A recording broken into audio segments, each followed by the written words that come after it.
बिस्मिल्लाहिर्रहमानिर्रहीम। अस्सलातु वस्सलामु अलैका या सय्यदी या रसूल अल्लाह व अला आलिका व अस्हाबिका या हबीब अल्लाह। अस्सलामु अलैकुम व रहमतुल्लाहि व बरकातुहू। अल्लाह रब्बुल आलमीन उन्हीं लोगों को पसंद फरमाता है जो राह रास्त पर चलते हैं। ये हकीकत भी अय्यां है कि मुर्शद के बग़ैर राह रास्त की तलाश नामुमकिन है। मुर्शद के वसीला का सिलसिला सरकार दो आलम सल्लल्लाहु अलैहि वसल्लम से शुरू हुआ, जो ताहाल जारी है और ता क़यामत जारी रहेगा। इस अमर की तस्दीक सुल्तानुल फ़ुक़रा हज़रत सुल्तान बाहू रहमतुल्लाह अलैह यूँ फरमाते हैं, पस मुर्शद का वसीला और मुर्शद से दस्ते बैत होना जनाब सरवर कायनात हज़रत मोहम्मद रसूलुल्लाह सल्लल्लाहु अलैहि वसल्लम और सहाबा कराम रज़ी अल्लाह ताला अन्हुम से लेकर ता क़यामत कामल फ़ुक़रा अहले वलायत और अहले हदायत मुर्शद से जो उनके कायम मुकाम हैं जारी रहेगा। जो कोई इस अमल पर शक करते हैं वो बेदीन हैं। मुर्शद किसे कहते हैं और इसमें किस तरह के गुण और खूबियाँ होनी चाहिए, ये वो नकात हैं जिनसे आगाही के बगैर किसी को मुर्शद बना लेना अक्सर औक़ात नुकसानदेह साबित होता है। इसलिए इन नकात पर तवज्जो देना और उनको समझना बहुत ज़रूरी होता है। सुल्तानुल फ़ुक़रा हज़रत सुल्तान बाहू रहमतुल्लाह अलैह लफ्ज़ मुर्शद की मानवी वजाहत इस तरह बयान भी फरमाते हैं। लफ्ज़ मुर्शद के 4 हरूफ मीम, रा, शीन और दाल हैं। हरफ मीम से मुराद है कि वो मुर्दा दिल को ज़िंदा करे और फिर इस ज़िंदा दिल से एक ही मराकबा में इल्लल्लाह की वहदानियत और हज़रत मोहम्मद मुस्तफ़ा सल्लल्लाहु अलैहि वसल्लम की मजलिस में पहुँचा दे। हरफ रा से मुराद ये है कि वो रियासतों से रहाई दिलाकर राज बख्शे। हरफ शीन से मुराद ये है कि वो तालब के वजूद से शर्र नफ्स, शर्र शैतान, शर्र खलक, शर्र दुनिया और स्याही दिल का शर बल्कि हर एक किस्म का शर निकाल दे और उसके सातों आज़ा हड्डियाँ, मगज़, गोश्त, पोस्त, रगो रेशा और हर एक बाल से इसमें अल्लाह जारी हो जाए और तालब के कल्बो कालब से ज़िक्र इलाही दरिया की तरह जारी कर दे। चुनांचे इसके तमाम अज़ा अल्लाह अल्लाह करने लगें और तालब लब बंद किए हुए अल्लाह ताला में महव हो। और हरफ दाल से ये मुराद है कि तालब को एक ही निगाह से साबित कदम बनाकर गर्क फ़ना फ़ी अल्लाह ज़ात कर दे, ताकि तालब दोनों जहान में साहिब हयात हो जाए। रुश्दो हदायत देने वाले को मुर्शद कहा जाता है। ये मुर्शद के लफ्ज़ी मानी हैं। मुर्शद का असल मफ़हूम ये है कि ऐसी हस्ती जो अल्लाह ताला और उसके हबीब हज़रत मोहम्मद मुस्तफ़ा सल्लल्लाहु अलैहि वसल्लम तक रसाई के लिए आपका वसीला बने। हज़रत सुल्तान बाहू रहमतुल्लाह अलैह ने मुर्शद की इक़साम भी बयान फरमाई हैं। आप रहमतुल्लाह अलैह का फरमाना है कि जानना चाहिए कि मुर्शद 3 इक़साम में मुनक़सम है। मुर्शद की पहली किस्म मुर्शद कामल तालब के हक़ में रहमत होता है। मुर्शद की दूसरी किस्म मुर्शद नाकस तालब के हक़ में ज़हमत होता है। मुर्शद की तीसरी किस्म मुर्शद जो कि दुनियावी मुरातब व मुनासब में कमाल हासिल करता है। मुर्शद कामल जो मार्फत खुदावंदी को मुकम्मल हासिल करता है, वो मर्तबा फ़क्र मुहम्मदी को पहुँचता है। और वो मुर्शद जो ना सिर्फ मरातब दुनिया ही हासिल करता है और ना मुकामात मार्फत को तय करता है, वो दुनिया आखरत की रसवाई अपने सर लेता है।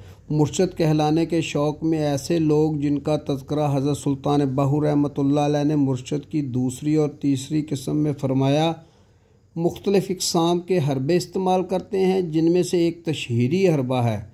मुख्तलिफ़ तौर तरीक़ों से अपनी तशहीर बतौर पीरो मुर्शद कराना, ताकि आम लोग अपनी सादगी की बिना पर उनको आला व मेयारी पीरो मुर्शद समझकर उनकी दस्ते बैत करें। इस तशहीरी हरबा से दूसरी और तीसरी किस्म के मुर्शद दुनियावी तौर पर कामयाबियों की जानिब गामज़न हैं। कुछ लोग ज़ाहरी इल्म हासिल करने के बाद जोश ख़ताबत से काम चलाते हैं और कुछ लोग फ़र्ज़ी व मन घड़त करामात को अपने नाम से मंसूब करके अपने कारिंदों के ज़रिए उनका चर्चा कराते हैं। اس طرح وہ مریدین کی تعداد بڑھانے کا شوق پورا کرتے ہیں۔ اس قسم کے اعمال ان کے لیے بہتر نہیں ہوتے مگر وہ اسی عمل میں مگن رہتے ہیں۔ حضرت سلطان باہو رحمۃ اللہ علیہ ایسے لوگوں کے بارے میں فرماتے ہیں، ناقص مرشد جس قدر زیادہ مرید بناتا ہے اتنا ہی دنیا اور آخرت میں زیادہ ذیل و خوار ہوتا ہے۔ مرشد کامل بود از دل خروش، مرشد ناقص بود با خود فروش۔ مرشد کامل تہ دل سے ہمدردی کرتا ہے، مرشد ناقص خود فروش ہوتا ہے۔ آپ رحمۃ اللہ علیہ فرماتے ہیں، باہو مرد مرشد می برد در ہر مقام، مرشد نامرد طالب زر تمام۔ اے باہو مرد مرشد طالب اللہ کو ہر مقام تک پہنچاتا ہے، لیکن ناقص مرشد صرف مال و زر کی طلب میں غرق رہتا ہے۔ آپ فرماتے ہیں، مرد مرشد می برد مجلس ہے حضور، مرشد نامرد بر خود غرور۔ مرشد کامل حضوری کی مجلس میں لے جاتا ہے، مرشد ناقص اپنے اعمال پر مغرور ہوتا ہے۔ ہمارے معاشرے میں خاصی تعداد ایسے لوگوں کی ہے جو اپنے بزرگوں کے اسماء گرامی کی تشہیر کرتے ہیں اور مرشدی کو بطور میراث اپنا حق ظاہر کرتے ہیں، حالانکہ ان میں مرشد کی خوبیاں ہوتی ہی نہیں۔ حضرت سلطان باہو رحمۃ اللہ علیہ فرماتے ہیں، مرشد میراثی نیست صرافی سر راس است، مرشد نفر و ختن با نقد جنس نہ نخاس است۔ آپ فرماتے ہیں، مرشدی نہ میراث ہے جو بطور ورثہ مل جاتی ہو، نہ فروخت ہونے والی چیز ہے جو نقد و جنس اور مال و زر سے خریدی جا سکے، بلکہ مرشدی اللہ تعالیٰ کی ذات کی خاطر جان کی بازی لگانے سے نصیب ہوتی ہے۔ باہو مرشدان ای زمانہ زر پرست و زن پرست، زن پرست و زر پرست تو دل سیاہ و خود پرست۔ اے باہو رحمۃ اللہ علیہ، آج کل مرشد مال و زر اور عورت کے پجاری ہیں، زن پرستی و زر پرستی کی بنا پر ان کے دل سیاہ ہیں اور وہ خود پرستی میں مبتلا ہیں۔ عام طور پر دیکھا یہ گیا ہے کہ مرشد کے شوقین طالب دستے بیت ہونے سے قبل اس جانب توجہ ہی نہیں کرتے کہ وہ جسے مرشد بنانے جا رہے ہیں اس کے بارے میں تحقیق کیا کہتی ہے، کیا وہ مرشد کامل ہے یا مرشد ناقص۔ یہ تحقیق کیے بغیر دستے بیت ہو جانا دانش مندی نہ ہے۔ دستے بیت ہونے سے قبل مرشد کے بارے میں تحقیق کرنا انتہائی ضروری عمل ہے۔ حضرت سلطان باہو رحمۃ اللہ علیہ تو اس عمل کو فرض عین قرار دیتے ہیں۔ آپ رحمۃ اللہ علیہ کا فرمان ہے، بر طالب فرض عین است کے اول، مرشد کامل و مرشد ناقص را تجربہ کند۔ اب طالب کو چاہیے کہ وہ دستے بیت ہونے سے قبل مرشد کامل کی ان نشانیوں اور خوبیوں کو پیش نظر رکھے جو حضرت سلطان باہو رحمۃ اللہ علیہ نے بیان فرمائی ہیں۔ آپ فرماتے ہیں، اصل اور کامل مرشد وہ ہوتا ہے جو خود بھی گمراہ نہ ہو اور طالب کو بھی گمراہ نہ ہونے دے، طالب حق کو بے اطاعت اور مجاہدات کی مشقوں میں ڈالے بغیر مشاہدہ الہی سے فیض یاب کر دے، جان لے کہ مرشد عظیم مرتبے کا ہونا چاہیے تاکہ وہ ظاہر و باطن میں احوال طالب سے غافل نہ رہے۔